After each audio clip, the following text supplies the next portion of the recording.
Guys नमस्कार। मेरे YouTube channel English Ashwini में आप सबका स्वागत है। आज का टॉपिक है प्रीपोजिशन। आइए सीखते हैं प्रीपोजिशन क्या होता है। इसका हिंदी होता है संबंध बोधक अव्यय।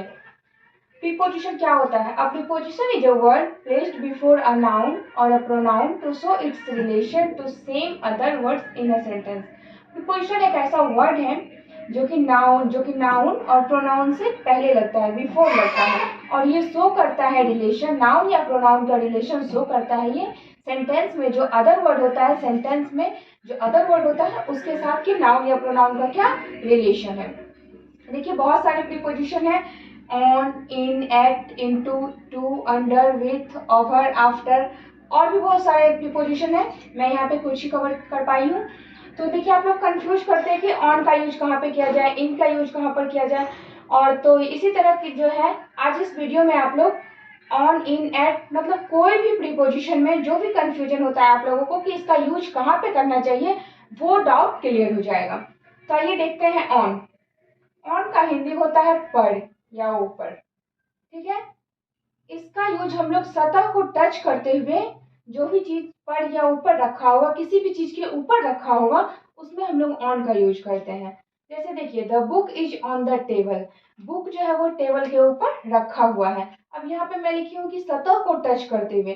सतह मतलब होता है कि फर्श, ठीक है, या फिर कोई भी बुक जो रखा है वो टेबल पे रखा हुआ है लेकिन टेबल को टच कर रहा है। जैसे कि ये देखिए ये मार्कर है, ये हम अपने हैंड पे रखते हैं, ठीक है, तो ये क्या कर रहा है ना, हैंड को टच कर रहा है ये मार्कर, ठीक है। तो ऐसा जो भी चीज होगा उसमें हम लोग ऑन का यूज करेंगे।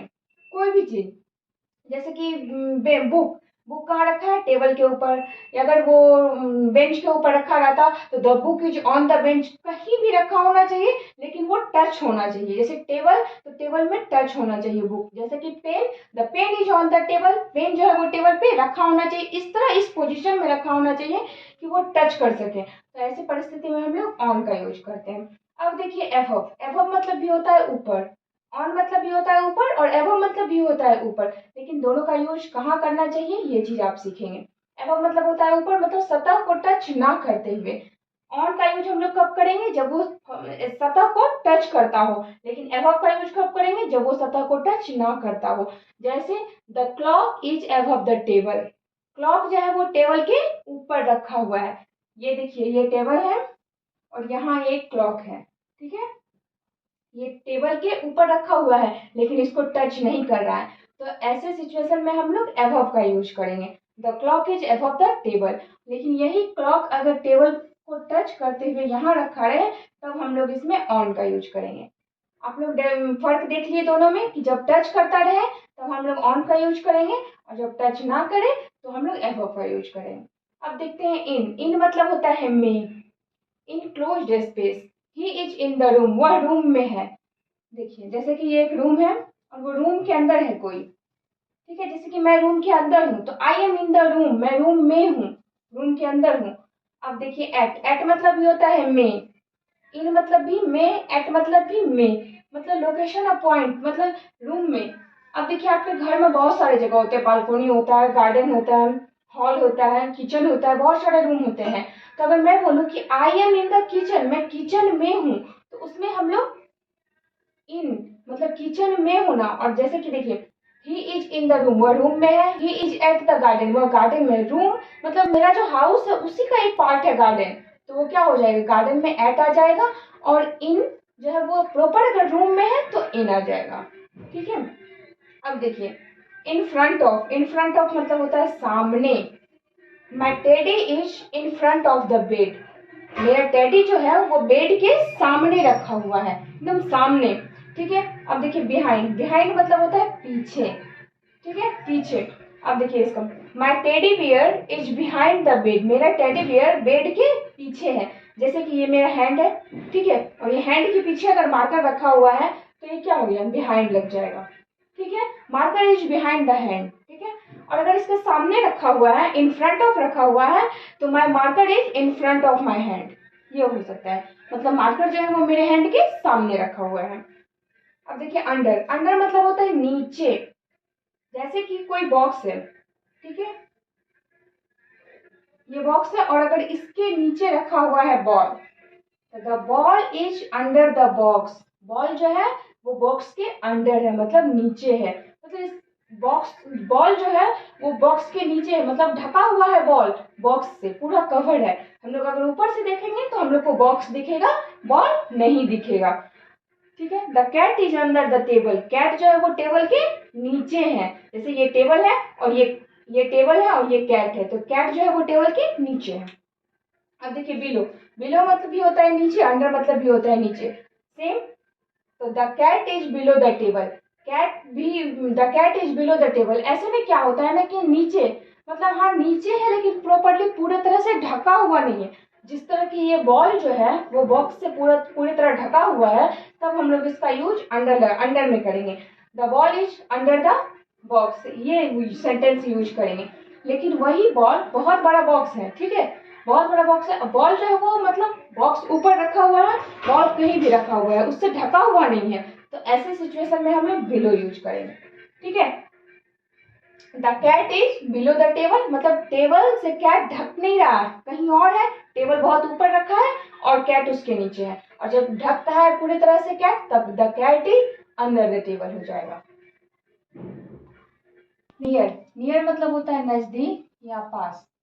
ठीक है। फार मतलब, फार फ्रॉम मतलब होता है दूर। पहले नियर का देख लेते हैं। The boy is near the car, near मतलब नजदीक, लड़का जो है वो कार के नजदीक है, मतलब ज्यादा दूर नहीं है, नजदीक ही है। फार फ्रॉम मतलब होता है दूर, जस्ट नजदीक के अपोजिट होता है दूर। The boy is far from the car, लड़का जो है वो कार से दूर है। अब देखिए बिटवीन और एमंग सीखते हैं। बिटवीन मतलब होता है बीच में, एमंग मतलब भी होता है बीच में। तो दोनों में क्या अंतर है? बिटवीन बीच में, the black cow is between white and brown cows, मतलब काली गाय जो है, काली काउ जो है वो बैठी हुई बिटवीन है, बीच में है व्हाइट और ब्राउन के, मतलब एक साइड व्हाइट है एक साइड ब्राउन है और बीच में जो है वो ब्लैक काउ है। एमंग मतलब होता है बीच में।